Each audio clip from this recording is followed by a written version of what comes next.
By 1965, progress had been made on many fronts, but in many southern states, obstacles like poll taxes and literacy tests still stood between black citizens and that most basic of democratic rights, the vote.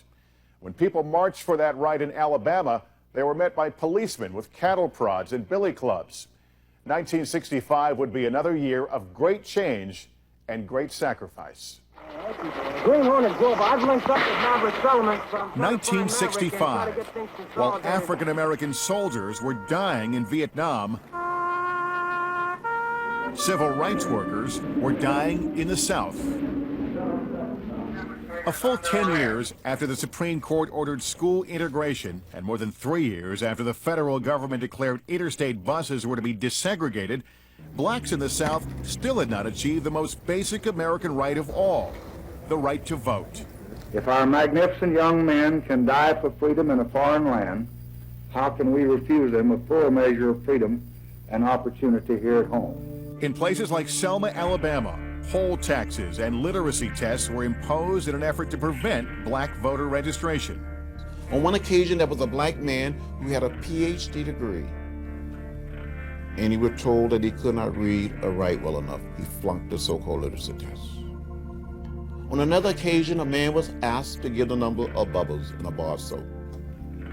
Something had to give. Board of Registrars is not in session this afternoon, as you were informed. Sheriff Jim Clark was the law in Selma. They had a sheriff there by the name of Jim Clark. He was a very big man. He wore a gun on one side, a nightstick on the other side, and he carried an electric tap rodder in his hand. He wore a button on his left lapel that said never, never to voter registration. He was mean. Sheriff Clark had ordered his officers to use cattle prods on those who wouldn't leave the courthouse steps in Selma after attempting to register to vote. Do you have any personal prejudices toward Negroes? None whatsoever.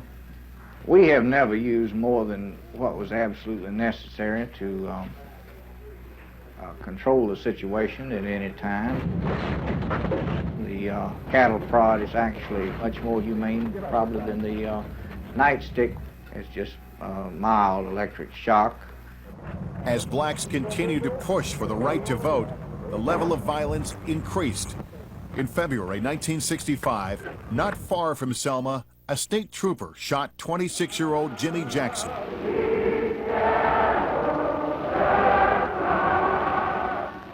Jackson was trying to help his mother and grandfather who were being beaten by police during a voter rights demonstration.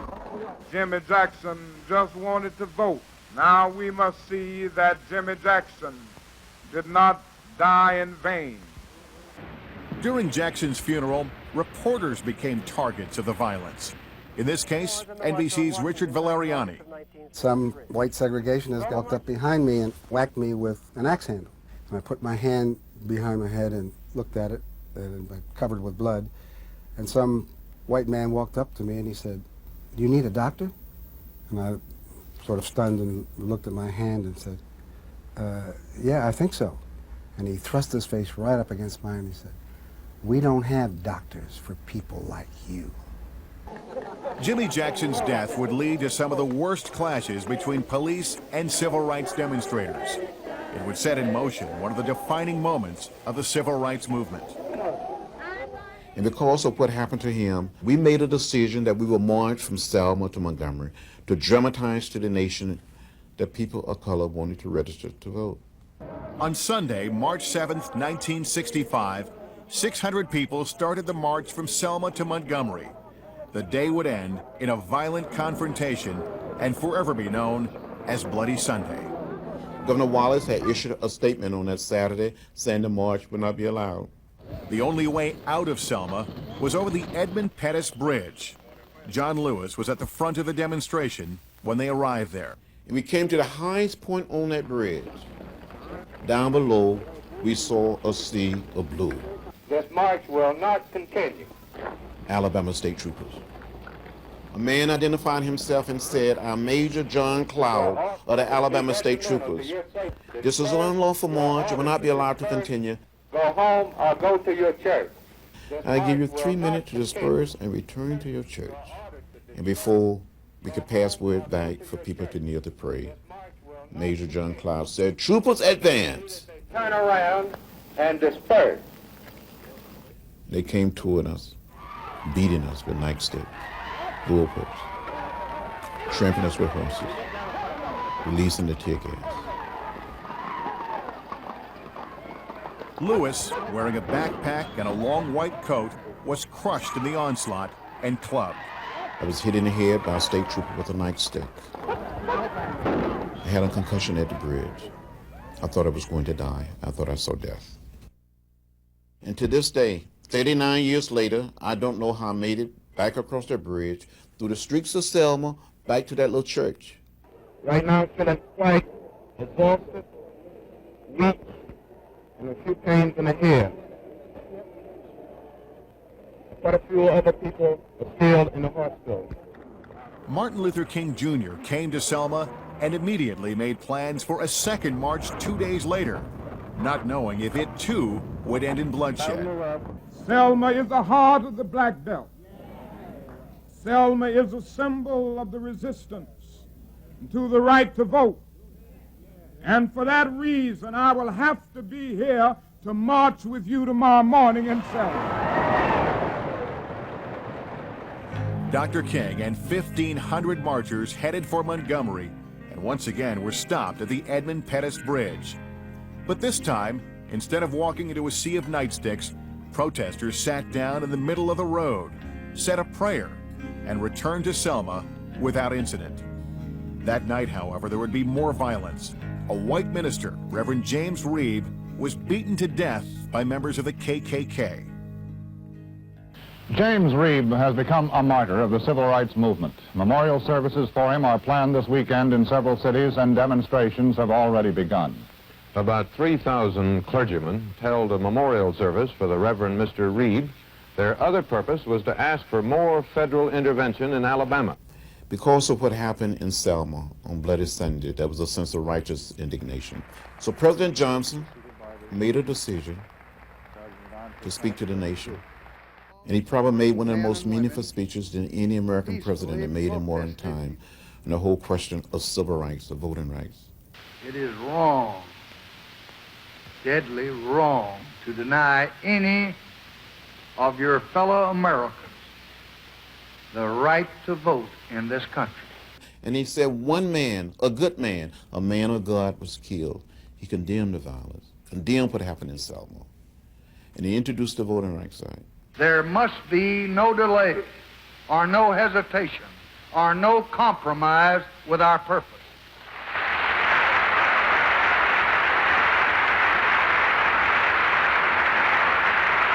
Even if we pass this bill, the battle will not be over. What happened in Selma is part of a far larger movement which reaches into every section and state of America. It is the effort of American Negroes to secure for themselves the full blessings of American life. All of us must overcome the crippling legacy of bigotry and injustice, and we shall overcome. I was with Martin Luther King Jr. as we listened to and watched President Johnson. It was March 15th, 1965. There is no issue of states' rights or national rights. There is only the struggle for human rights. I was sitting next to Dr. King, and he started crying. Tears came down his face, and we all cried a little. To hear the President of the United States say, "And we shall overcome."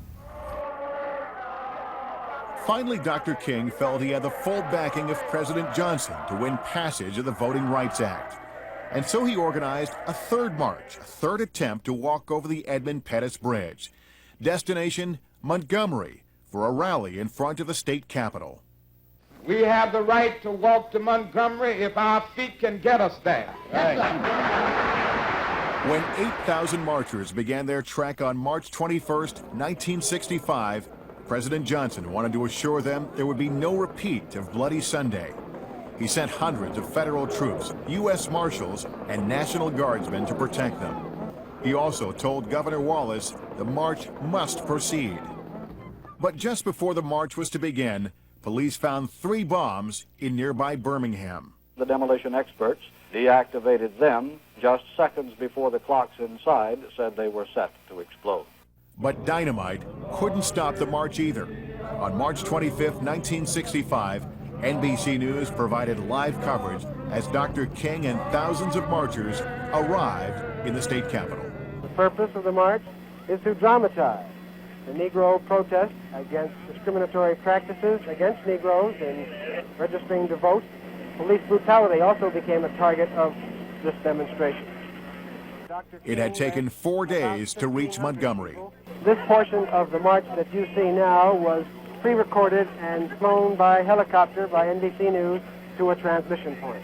There in the heart of Alabama were men and women, young, old, black and white, all marching together in a common cause. I know you're asking today, how long will it take? Somebody's asking, how long will prejudice blind the visions of men? 25,000 people gathered in the state capitol to hear Martin Luther King. I come to say to you this afternoon, however difficult the moment, yes, sir, however frustrating the hour, it will not be long, no, because truth crushed to earth will rise again. Yes, sir. How long? Not long. Yes, sir. Because no lie can live forever. Yes, sir.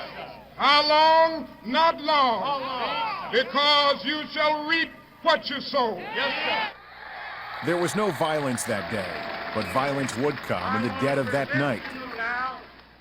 A white civil rights worker, Viola Liuzzo, was gunned down by members of the KKK as she drove a young black man home in her car. Mrs. Liuzzo went to Alabama to serve the struggles for justice. She was murdered by the enemies of justice. The next day, Governor George Wallace defended the people of Alabama during a Today Show interview. Our guest this morning is the governor of Alabama, George C. Wallace. He's in our Montgomery studio now with NBC News correspondent Richard Valeriani. Dick? Governor, there are those who will say that your remarks denouncing the march afterward create the kind of atmosphere in which such incidents occur. Well, there are those like yourself and the national news media who will, of course, continue to blame me and the people of Alabama about everything that happens. And I regret this incident, but I can say with 25,000 people marching in the streets and chanting and maligning and slandering and libeling the people of this state as they did for several hours on your network and the other networks, I think the people of our state were greatly restrained, and I think they should be commended for it. Later that summer, on August 6, 1965, in the same room where President Lincoln signed the Emancipation Proclamation, President Johnson signed the Voting Rights Act. 4 decades later, John Lewis, who struggled so hard for the right to vote, is serving his 9th term as a member of the United States Congress. If someone had told me that I was marching, getting arrested, going to jail 40 times, then beaten at the Greyhound bus station on the bridge of Selma, that one day I would be a member of the House of Representatives, elected by the good people of Georgia, would say you're crazy, you're out of your mind, you don't know what you're talking about. Sometimes when I hear young people, those not so young, say nothing has changed, I feel like saying, come and walk in my shoes. It's a different world.